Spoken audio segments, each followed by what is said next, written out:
This episode of Hello PhD is sponsored by Promega and listeners like you. Thanks for your support. Well, Dan, we've made this podcast juicy quite a bit. A ton. Dan, could you imagine camping with your PI for a week? No. Did I answer too fast? Welcome to Hello PhD, a podcast for scientists and the people who love them. This week, we reflect on the best and worst parts of 2020. Stay with us.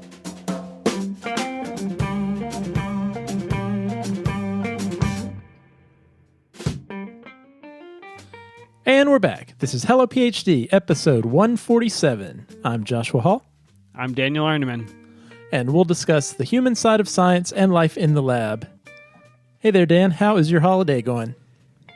So far, so good. It is nice to...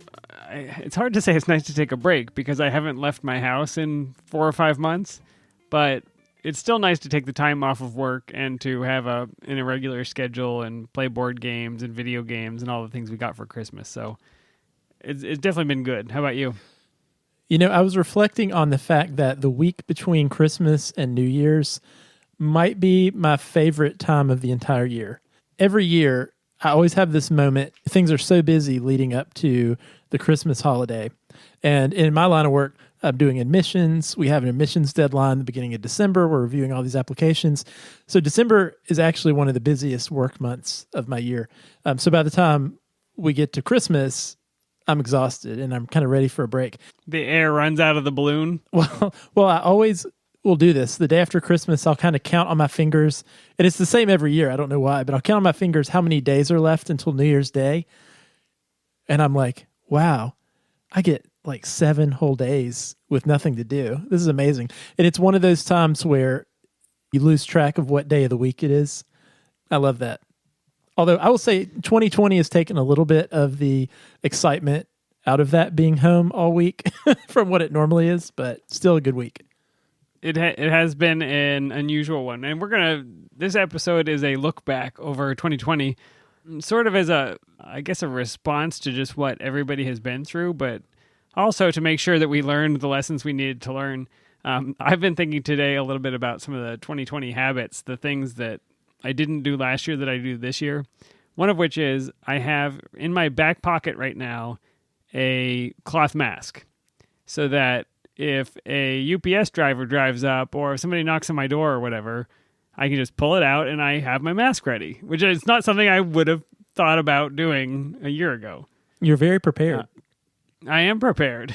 The other habit that I have that is not relevant in 2020, we were getting ready for the podcast. I was digging through the podcast beer crisper bin in the refrigerator. I keep everything in a bin because, the one at the bottom of the refrigerator where you put the carrots. Yep. I put podcast beer in there because if somebody comes over, you don't want them picking up the wrong beer. And I thought to myself, oh yeah, that's not a thing that matters anymore because nobody comes over to have a beer. So, well, it's funny you say that, Dan, because I used to put my podcast beer, and still do, in the back of the fridge, kind of behind the milk. I know the rules. When I'm at your house, I know the rules. Well, and my friends know the rules too. And in the pre-COVID times, you know that I would regularly host board game nights at my house. I had several board game groups that would come over, and we would regularly drink beer or offer something out of the fridge. But yes, they were trained to only drink beer from the door and not drink beer from the back because that was podcast beer. But you're right, that has been completely irrelevant over the last 10 months. So next year, put it in the crisper drawer. That's where it belongs. But luckily, Josh, it did survive. Nobody touched it, obviously. Today we have the Heretic Brewing Make America Juicy Again, New England style India Pale Ale. And I just thought this was a great one to close the year with. Let's make America juicy again.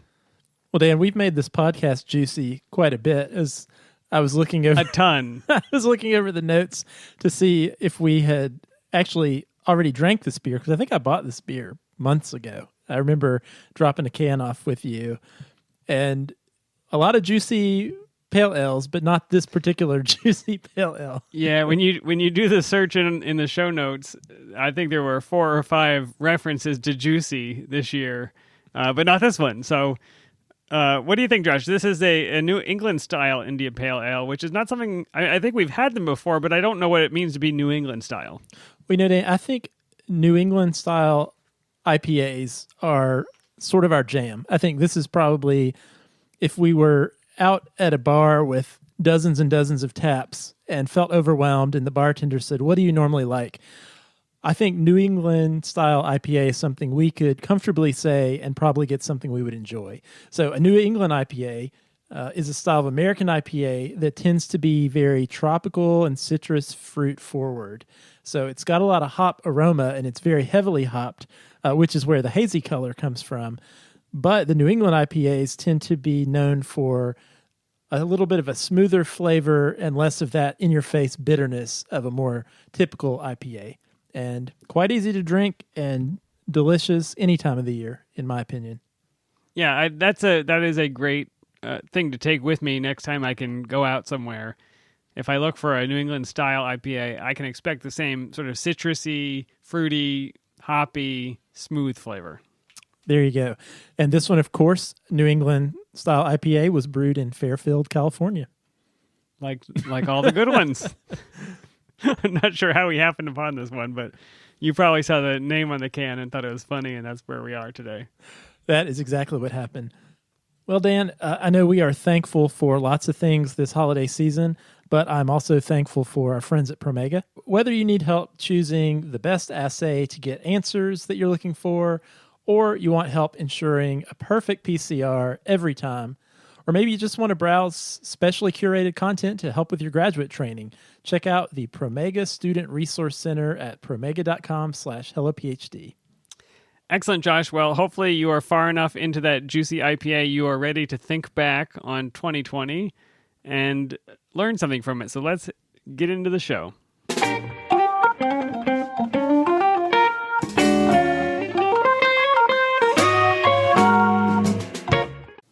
You know, Dan, I was having a conversation with my kids over dinner just tonight, and my daughter was asking me how many days were left in 2020.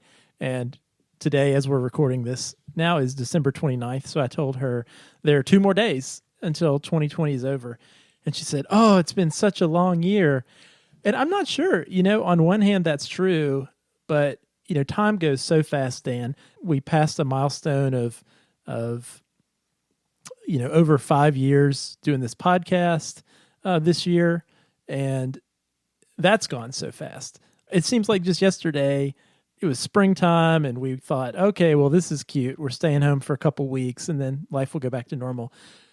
I feel like in some ways, wow, this year, like any year, it's really gone by quickly. It's over. We're facing the end of it now. I remember when I first had kids, somebody told me the phrase, and it's true, the phrase, days are long, years are short, is that a single day can feel like it just drags and drags and drags. And this is true if you have little babies and kids.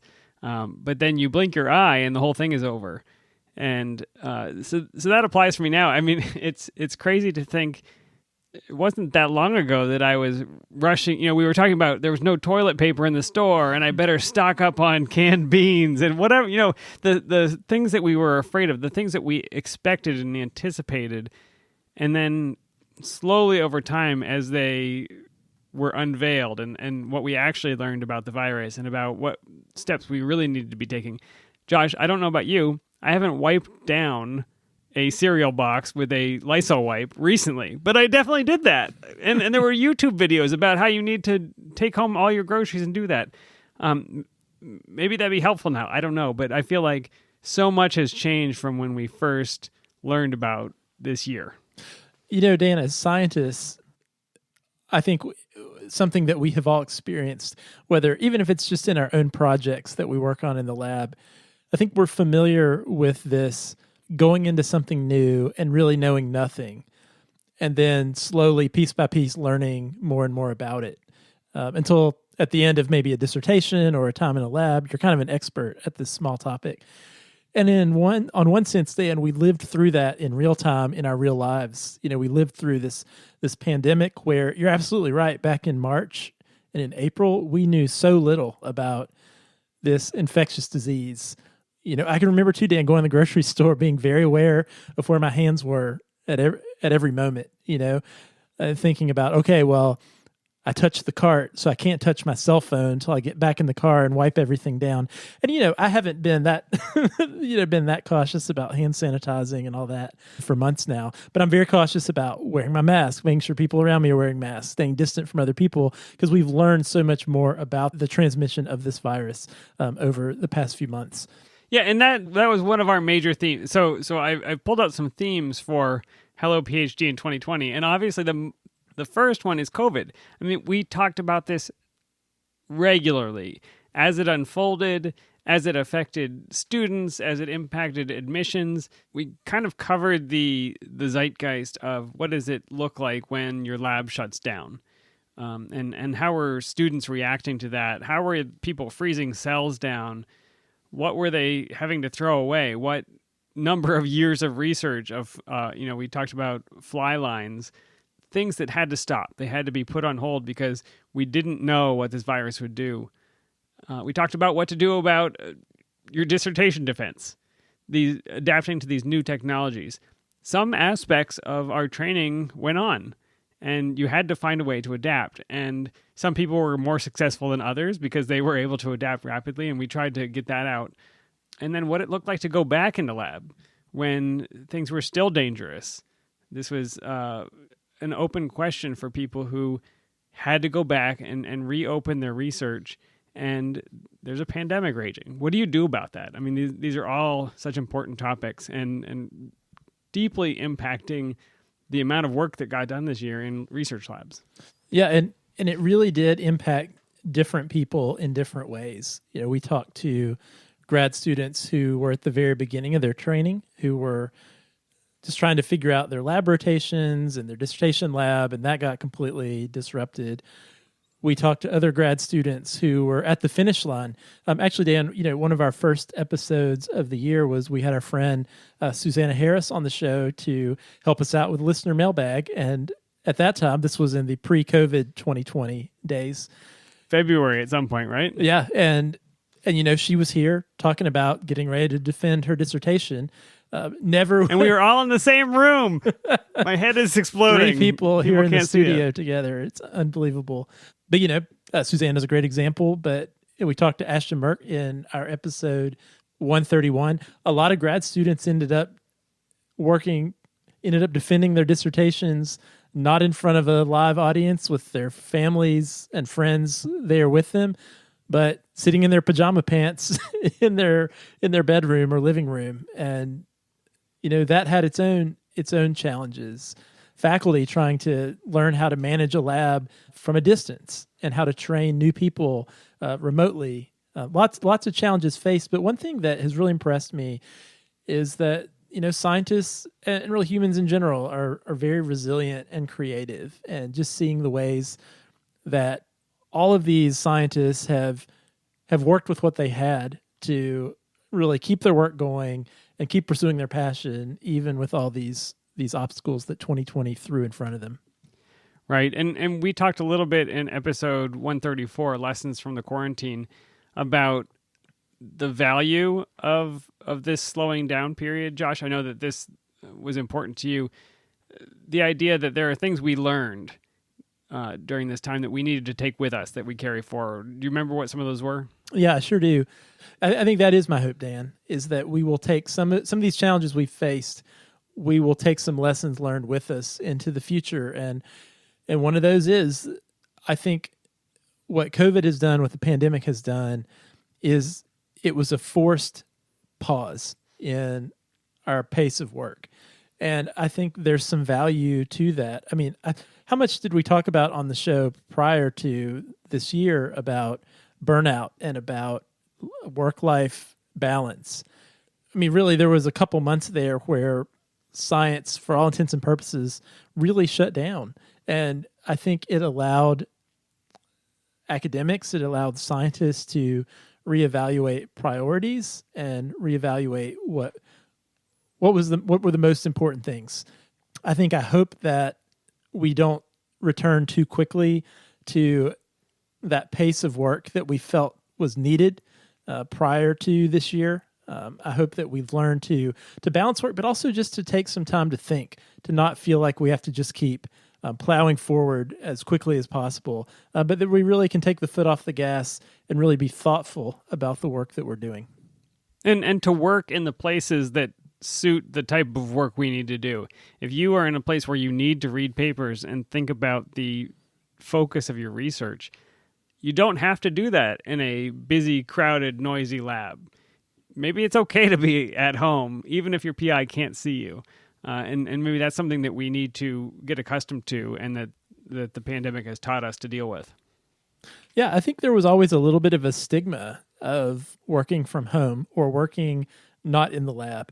And I agree, Dan. I hope that is another stigma that 2020 has erased, is that people can be productive in different spaces for different types of work. And, I've said this before on the show, but it's funny to me that technology that we're so accustomed to now, like Zoom and video meetings, we weren't all as comfortable with those prior to now, even though the technology wasn't invented in 2020. So, it's my hope that moving forward, we will continue to see ways we can connect with each other, even if there are far distances between us. We talked to some folks this year about the ability to attend conferences virtually.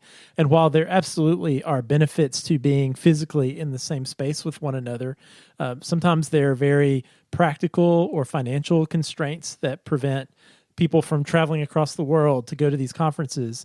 But we have the technology to connect people now. And I hope that we hold on to that familiarity with technology to connect with one another after the pandemic is done.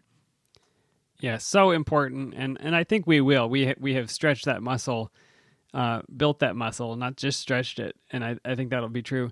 Josh, it's impossible to ignore during this pandemic how important science is. As this vaccine rolls out in, 8 or 9 months after the sequence of the virus was published, which itself was an incredible feat of science, we are now vaccinating people and basically stopping a pandemic as fast as we possibly can, and faster than anybody believed was possible.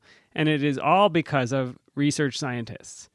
And it's not just the ones that were working on it in 2020. It's the ones that were working on it in 1980 that laid the foundation year upon year. And I guess all the years in between, not just 1980. But science is changing the course of history. And I just think we need to pause and recognize how amazing that is.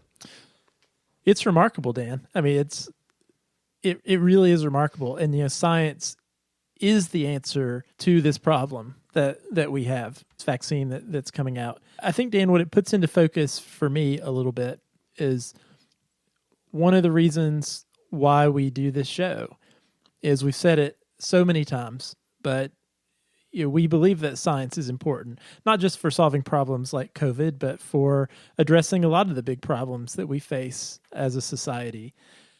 And to do that, we need all hands on deck. We need lots of different people with lots of different ways of thinking to address these really complicated and complex issues.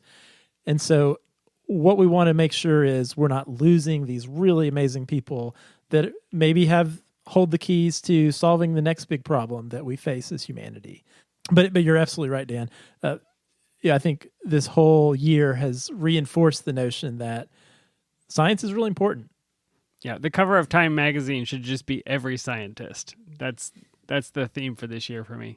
And what's so crazy is I can't remember if I told the story on the show previously, but I can still remember going on a grad school interview years ago in 2002 and meeting with the virologist who studied coronavirus, talking about the fact that he liked coronavirus because it wasn't a very crowded field and, there really wasn't a lot of interest or, at that time, a really notable disease caused by a coronavirus. But the fact that work, that for a long time, didn't have an obvious public health implication associated with it, those people, those scientists and their work were then on the front lines of solving the biggest pandemic of our lifetime. So no matter who you are out there, the work you're doing, you never know. Even if the work, maybe day to day, you're pipetting small volumes of liquid into other small volumes of liquid, you never know if the knowledge you're creating might be a piece of the puzzle for solving the next big problem that we face. So true. 2020 was not just the pandemic, Josh, and one of the other, in the United States at least, one of the other things that made news was violence against Black people and sort of an awakening in the United States about racism. I know this happens every few years, it feels like, but this year really felt different. And we did what we could to cover the importance of diversity and inclusion and how that would impact research and the graduate school training process. You want to talk about some of your favorite interviews or aspects of that, Josh? Sure, Dan. I think we learned so much from some of the guests that we had on the show this year. Throughout the years we've done this show, there are thoughts or there are lines that sort of stick with you that you kind of remember and take with you. And a few come from these topics that we discussed this year. We had Dr. Ashala Freeman on the show, and one of the things she talked about was when we think about academia, we don't necessarily want to fix academia, but we want to reimagine academia, because perhaps academia wasn't necessarily built for the purpose of being inclusive. And so if we think about making academia a more inclusive place for everyone, maybe fixing it is not the right answer, because that's not what it originally was intended to do. Instead, we need to reimagine how it could be in order to make it an inclusive place for everyone. And I really love that. I love that thought of, you know what, let's not just think about tweaking it. Let's not just think about moving the pieces around, but let's really reimagine how we want academia to be. And Dan, that's something we love to do here on the show, is completely tear down. We're not afraid to break things. Slaughter the sacred cows and think about ways we can just completely start from scratch and rebuild it from the ground up. Yeah, and I thought, your interview with Dr. Kenneth Gibbs was so valuable in that same theme, because what he talked about was, what does it look like if every scientist, every person who shows up in the lab can express him or her full self? What does it look like when you are not a person of color pretending to act like the white scientists, but you are a person of color being yourself, being your full potential in a research setting? And what does that do to the way we think about scientific problems and solving those problems? It's just a beautiful picture of what we need to do to, like you said, Josh, stop traveling down this track and kind of patching it, but maybe imagine a whole new track. Yeah, and he really pointed out the fact that we have to really achieve equity and inclusion in science.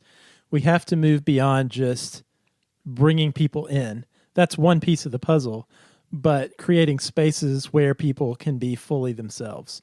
And I think that's such a valuable insight that is definitely going to stick with me. And that's episode 142, if people want to check that out. And I highly recommend people do listen to that interview with Dr. Gibbs. Yeah, we will link all of the episodes we're referencing in the show notes, so you can kind of get a breakdown by theme if that's something you're trying to catch up on. And then, Dan, sort of the last thing on this topic was episode 135. We talked a little bit about really becoming an advocate of anti-racism in your academic spaces. And we talked a little bit about some ways that you, as a graduate student, as a postdoc, as a trainee, if someone in that space, can really work to further these goals of equity and inclusion wherever you are. And the first thing we talked about was to really start with ourselves. We have to learn. I mean, we are academics, we are scientists, and part of being a scientist is, if there's something you don't know about, you use your brain to learn about these things. And, we can educate ourselves about things like microaggressions, stereotype threat. We have the tools. There are plenty of books and websites and resources that we can utilize to really educate ourselves. And then we can move ourselves from just being a bystander in our spaces to being an upstander, and not just being content with being not racist, but actually being an active force of anti-racism in the spaces where we are. And, one of the things we really tried to do in that episode was to encourage and empower trainees, graduate students, postdocs, undergrads, to look around your own setting. Is there representation where you are of black and brown faces? Does the makeup of your department look like the makeup of the town where you live? And beyond that, like Dr. Gibbs talked about, are the students and the faculty and the other people in the department, are they able to really exist in that space as their full selves? And if not, talk about these things. Bring this up with other trainees who maybe have noticed these things too. But also voice those concerns, voice those observations to leadership and people in positions of leadership in your department or unit. You really can use your voice as a trainee to be a positive agent for change in your own academic space. So important, and it's not going away. I think that's the maybe surprising, maybe beautiful thing about 2020 and the way that we have been talking about racism and acknowledging it is it doesn't feel like it's fading the way that it maybe has in the past. This concern, this attention, the focus. And so, Josh, I hope that in 2021 and in 2027 and whenever we keep podcasting, that we are still striving for these goals. And I think our understanding of them will change, and maybe will be what we expect at the end will be vastly different from what we expect now. But I think just continuing to have this conversation publicly is going to be so valuable. And so I look forward to that in the coming years. Another interesting theme from this year in podcasting, Josh, I personally got to interview a lot of book authors, which was really fun for me as a person who cares about books and likes books. What are you saying, Dan? Am I the person on this show who doesn't care about books? No, I'm saying that it's something that you don't read, Josh. Come on. That's true. You listen to podcasts. No, I spoke with a personal sort of hero of mine, Marlis Hansen, who wrote a book that helped me move out of a career that I hated and into one that I loved. And that was a very recent one. We don't need to dwell on that. We talked with Dr. Andres de los Reyes, who wrote a toolbox. He wrote a book about tools that you can use as an academic and early career researcher for finding your way and being successful in that. And it's such a niche topic, right? Amazing that somebody sat down and wrote a book about how to do well as an academic. But the one that really stuck with me, Josh, was my interview with Dr. Mario Livio, who wrote Galileo and the Science Deniers. I mean, this one, it's a history of Galileo, but there are things for us in 2020 to understand and maybe fear and to appreciate.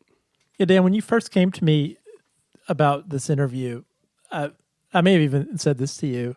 I was like, does this really fit, Dan, with our show? Books. Who likes books? Nobody. What is this show? Are you a book review show now? What is this all about? It's like all these black splotches on a piece of paper. What even is this? But I tell you what, Dan, that interview was fantastic. I'm going to give you a Hello PhD Peabody Award for that. I'm the Terry Gross of Hello PhD, basically. But, I got so much out of that episode, Dan. I was listening back. I usually do the editing of the show, and I remember I was editing that interview that you had done. It was the first time I'd listened to it, and I just sort of stopped editing. I was so engrossed in what Dr. Livio had to say, and what really struck me was, we did this show. When did we do this show? Yeah, we did this show in May of this year. So we were really in the thick of quarantine and pandemic life, and labs were just trying to figure out if they could start back up. And, May really was about the time where, at least here in the United States, we transitioned from, oh, wow, we've got to all rally together around this common enemy, the virus, to this sort of political factionism, tribalism, where, oh, well, now we're going, the way we respond or even think about this pandemic is through the lens of our own maybe political persuasions.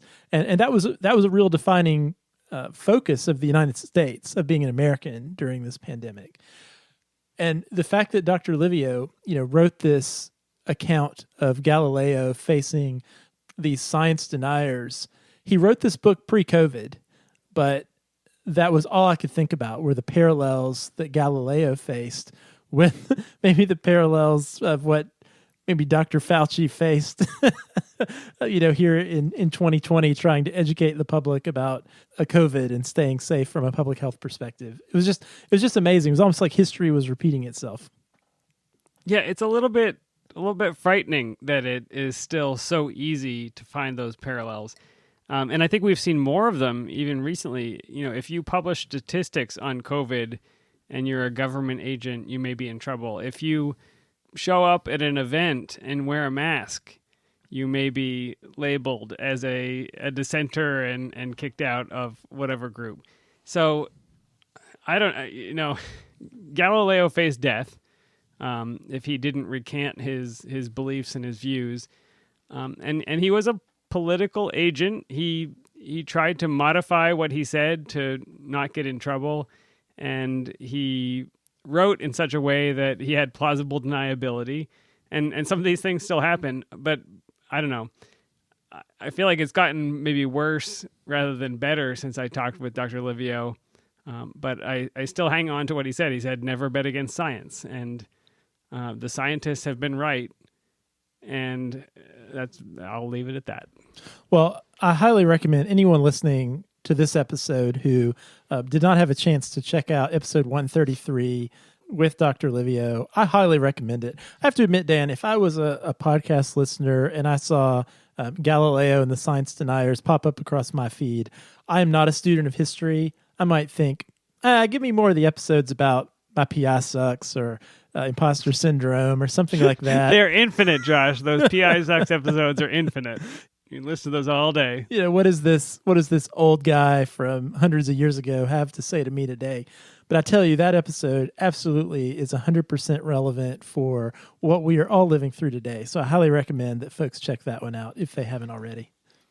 Well, you know what else is relevant this year, Josh, and what I loved? I think this is the largest number of mailbag episodes we have done in a single year. And that may include the years when we podcasted every week. The number of questions we've gotten over email and Twitter has just been incredible. And I think my favorites this year, you mentioned earlier, were the one we did a 2-part episode where Susanna Harris came in.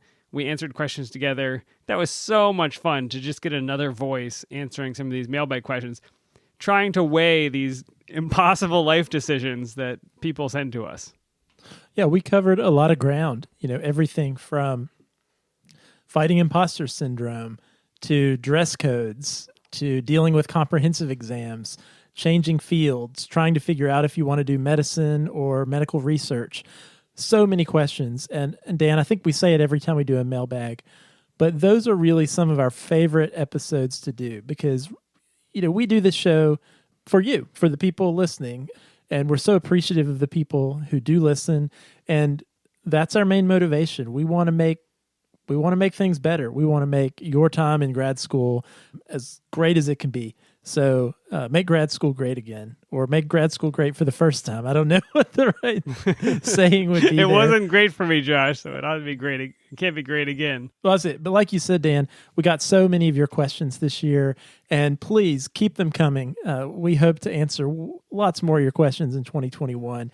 We'll say it here in just a minute at the end of the show, but please, if there's something you're going through or something you're dealing with, or you just want some support or advice or just someone to listen, shoot us an email, podcast@hellophd.com, or you can tweet to us at hellophd, and we will do our best to help you out and talk about it on the show.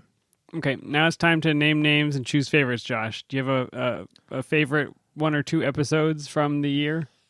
I'm afraid I'm going to be really narcissistic, Dan, and one of the episodes that I'm really glad we did, I don't know if it was my favorite one. I mentioned I love that interview you did with Dr. Livio about Galileo. Talking to Dr. Gibbs is always a treat. He had so much wisdom for us too. But absolutely. But I really enjoyed episode 141 we did, which was sort of a revisit to an episode we did. Geez, I think it was back episode among our first 4 or 5 episodes we did, where we really laid out in detail why we are doing this podcast. And I've alluded to it a couple times already in this show today, but we revisited that idea and we talked about, okay, 5 years later, why are we still doing this? Why are we still podcasting? And it was just so motivating. We're busy fellas, probably busier today than we were back when we were in grad school. We have our jobs and our work. Now we have families and children and other things we're trying to do, hobbies, interests. But we really do believe in science, and we really do.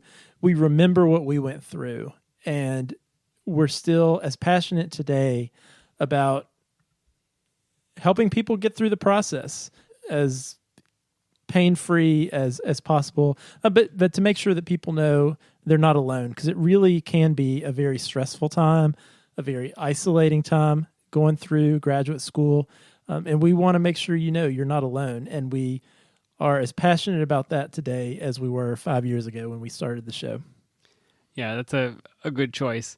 One of my favorites that didn't fit into the prior themes that we laid out was an interview with Vince Deebs, who I don't remember how long ago it was, but we asked for people who do field research to write in and tell us about what field research is like. And we got connected with Vince, and his research, taking these 2-week trips out into Yellowstone to sample the hot water pools and geysers and the things that he does. The reason this sticks with me, Josh, is just because he told such macabre stories of how people die by getting this wrong. And just the idea of being in a tent encampment with your PI for a couple of weeks and everybody's smells and you got to be together for such long periods of time. I don't know. It just captivated my attention to think about what that would be like to try to learn something about nature and about biology in those conditions. Dan, could you imagine camping with your PI for a week? No. Did I answer too fast? Ask me again and I'll wait a little longer. No, Josh, I can't. I'll edit in a pause in between when you answer that question. Dan, I think I've said this before, but if I could go back and do it again, I think field research might be something I would do. I think there's just something... You would have loved it, especially if it were on fish or board games. Board games in the wild. You would have been... Is that observing people playing board games? Is that what that is? Sure. The type of work we did, Dan, it was very controlled. We're like in a laboratory setting up these small molecular reactions. Like you really couldn't see. It was not very visual, right? You couldn't really see what was happening. This idea of just going out into the world and observing and trying to learn by really taking in and observing what's happening around you. There's something about that really resonates with me. So if I could go back and do it again, which I'm not going to do, but if I could, I think that's something that I would have enjoyed. If wishes doing. were fishes, Josh, you could do it.